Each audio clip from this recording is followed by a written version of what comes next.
course, as you guys know, this is a complete Glueless unit.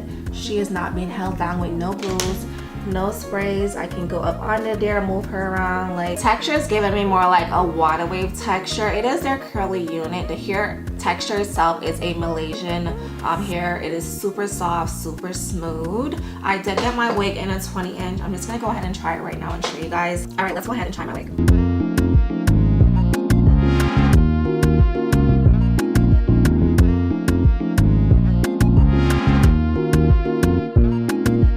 Now I'm just adjusting that drawstring that's in the back, pulling it tighter for extra security. Okay, that feels super snug now. The hairline on this unit looks like it's growing straight up out of my scalp. I absolutely love this. Like, look at that melt. And I did not use any glue, no adhesive, no nothing.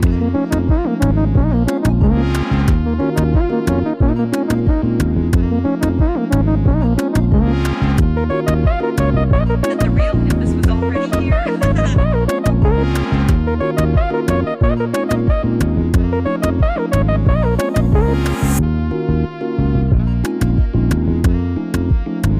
Overall, this wig is a yes for me. It is super beginner friendly and the quality is giving everything that it needs to give. So if you're just getting into wigs or you want something low in maintenance, this is definitely that wig for you.